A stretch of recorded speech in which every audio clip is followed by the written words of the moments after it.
that if we look at the whole scenario, then medicine and religion has evolved in last 5,000 years to give us good, long and healthy life. In olden times, there were not much disruption other than the biological forces. But now there are disparity and there are extraneous motoristic or mechanistic reasons to disrupt the life. Hence, this is more relevant in the present time. So the topic is quality of orthopedic care in developing countries, and maybe we may come out, we may propose some strategies to improve it. Well, the objective of all these societies is to advance the science and art of orthopedics and traumatology globally. Why this topic? Is to achieve success, one needs a holistic information about the problem, define the target, well thought of roadmap, know the player, to execute the roadmap, define the timeline, and in between do an appraisal of the direction. Well, if you look at it, practice of medicine, it's an art. It has transformed from an art based on belief in supernatural force to art based on science. This art is learned by observation of talented physician and by practice. This art is now changing from an art learned by teacher-disciple relationship or apprenticeship to documented evidence and then on to the validated evidence. Well, there is always an ratio of art and science in medicine. It was more towards the art. More and more knowledge based on scientific research has for diagnosis, treatment and prevention of disease certainly will reduce guesswork to achieve to give a better patient care and achieve better outcome. Well, if you look at the world scenario, medicine has evolved in three parts of the world.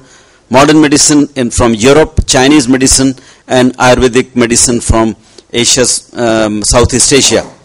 Well, Ayurveda evolved from ongoing body of practical medical experience passed down orally through numerous generations until eventually it was written down as Sushruta Samhita in 1st century BC and Charak Samhita 1st century AD. Ayurveda was far ahead than the Western medicine in surgery. It was based upon a combination of empirical treatment, erroneous religious and philosophical assumptions. While modern medicine like Ayurveda has also evolved from long pre-scientific stage of development, but then they continue to apply proper scientific principle and they started applying all those and they started putting them down in the form of treatises somewhere around 1500 or 1600 or 1700. And old ideas which were simply superstitious with no genuine medical foundation were discarded. Kept the things that worked and discarded that did not work. And that is something that Ayurveda never did. And that's the reason, if you compare Ayurveda versus modern medicine, Ayurveda remains in its original pre-scientific stage while Western medicine has advanced. And that's the reason globally now Western medicine is the current medicine while rest medicines are alternative medicine. Medical science has to evolve because medicine is a biological science and biology is not stationary. You start develop an antibiotic, within no time you develop new organism which are resistant to that antibiotic. So now you have to work again for those newer organism. So how science grows? You should have a problem, identify the cause, plan the strategy to solve, do a scientific appraisal of outcome, longitudinal collection of the outcome gives us the evidence, and if this is done then in a longitudinal basis, then that becomes a definitive evidence.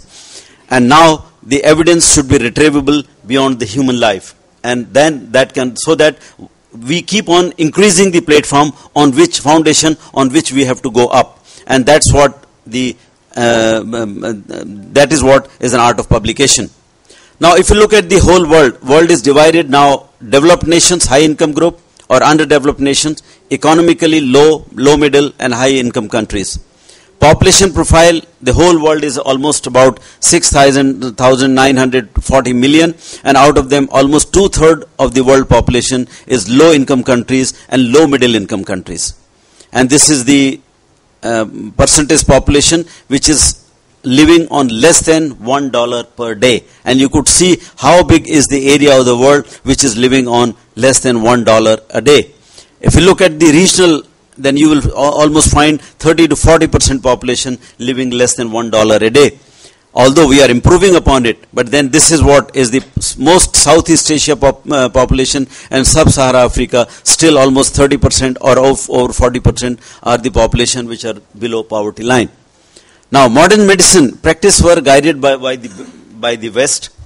Well, this worked well because we, whatever advocated from the West, we followed in principle and practiced successfully. Reason? Because there was not much disease similarity 60 years ago. Now the scenario has changed because there is a high disparity among the Western world or among the high income countries or low middle income countries. Now, high income countries, they have a well developed health services, so they are able to diagnose them early and treat early. Infective and nutritional disease eliminated. Systematic documentation and effective insurance systems, they give a standard care, and that all learning goes into a evidence for the future growth, future development. They have a well-established safety norm, patient evacuation protocol, high doctor-patient ratio, and high bed-patient ratio. While if you look at developing countries, we have many fold household increase in the household and road traffic accident. And as has been told in the previous presentation, number of vehicle versus number of death and number of accident. Those countries which have smaller number of vehicles, they have a even higher number of deaths onto the road. If you look at this, is the same thing which I'm talking about. These are the statistics for low income countries and high income countries. And important is that in these countries, this population which dies onto the road or which becomes disabled onto the road, they are younger age group, and that leads further reduction in the earning capacity. Now, health services in developing or low-income countries, people have to travel 50 to 100 kilometers for basic health care. They provide only elementary services. There is no standard of care, minimum standard of care. No financial resource to reach bigger city hospital, hence treated by osteopaths, non-specialists. And that is why we get all complicated cases. Problem, lack of infrastructure, imbalance of health facilities, orthopedic surgeons concentrated mainly in the cities, poor doctor-patient ratio, and that's the usual standard infrastructure at a primary health center operating theater. So, if you look at the disease profile, we have a fresh fracture, large number of fresh fracture. At the same time, we have a large number of those fracture which has not been treated at all, which has not been given any attention. And the all kind of complications being created, being operated in a suboptimal theater condition, by a suboptimal implant, by suboptimal trained persons. And for cold conditions, we see the natural history of disease. We still get TB spine at this stage, which West may not get. Patient load in LIC countries, health services are urban-based, population rural-based, lot area of the populations not covered by the health facilities at all. Well, if you look at some of these countries, they have also grown into earning. There is a public sector or a private sector. Public sector has a tremendous intellectual capacity, lack of state-of-art infrastructure, heavy patient load. My general OPD is 800 patients per day. Heavy emergency, 100 fractures per 24 hours.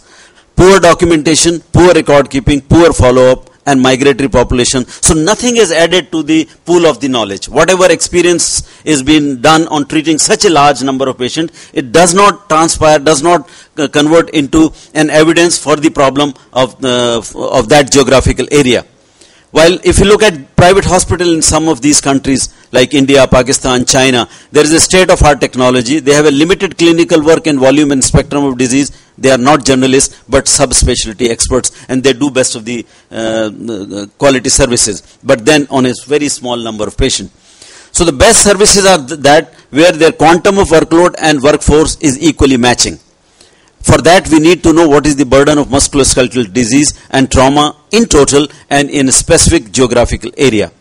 We are already in trauma epidemic in these countries. If we know this, if one person dies on the street, 20 patients has a severe multiple injuries to be looked after, and 50 has minor injuries to be looked after. And this is the injury pyramid of India, where in 2005, 8.5 lakh people died on the road. It means 42.50 crore people have to be looked after for minor problem, and 17 crore has to be looked after for major orthopedic problems. We do not have data. We are not planning to have data in any of the low-income countries. Do we have all population covered with some hospital? No. The disaster plan? No. We have no disaster plan. If suppose some natural calamity occur, for few days you will find no help has reached to those areas.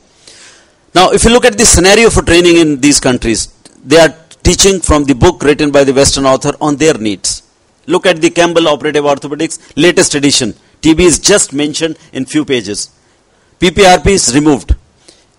Even few months training in West, not enough. People go for few months training to the West. They work in that environment. When they come back, they are unfit for the working in their own environment.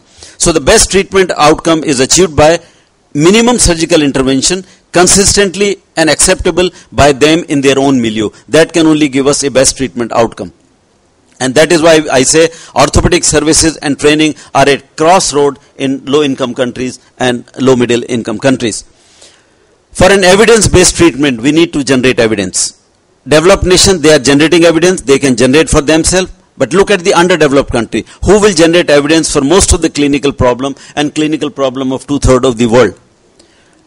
We hear so much about the Cochrane collaboration, but the basis of Cochrane collaboration is a systematic meta-analysis of the data published in last 100 years or last 50 years from the literature. If there are no study on the problem of certain problem, you won't have any evidence from the Cochrane group after working so hard. So who will conduct study on the problem of LIC, low-income countries or middle-income countries? It is only we. People living there, they have to conduct research and work on their own problem. How much are we contributing to the literature? I looked at JBJS British 2010. There were 66 articles out of 300 published from Asia Pacific region, 19 countries. Out of them, less than 20, so they have almost less than 20% of the total world contribution in Asia Pacific region, while they have population of 60%. Over 70% population contribute less than 20%. Low income countries, low middle income countries, there was no publication. Upper middle income country, only 4. And high income country was huge. So it means we are not contributing to help ourselves. We have to find out solution to these problems. We have to find out solution to the neglected dislocation, which is 1 year old, how to treat it. We have to find out, and we can get this kind of outcome only when we do work on ourselves. Well, MRC has done a lot of work on TB spine. But do they have reason to work now? They have no reason to work now because infection is eliminated. Could we prevent the development of this severe deformity? Yes, we can. Should we imagine all patients for a back pain? No, because we don't have resources. So we have to give a clinical predictor that yes, this patient clinically likely to have TB spine and needs to be imaging has to be done further. We are just a bit running out of time. So. Okay, I'll just finish it. Okay.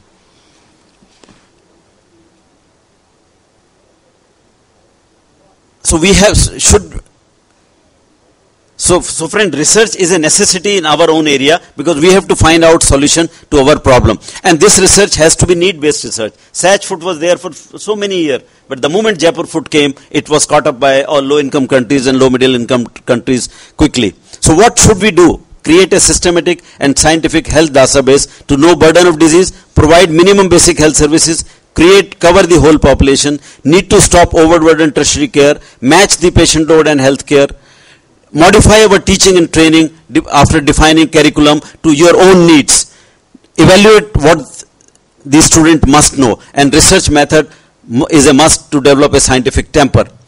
Fellowships should be done so as we train the people to work in their own area.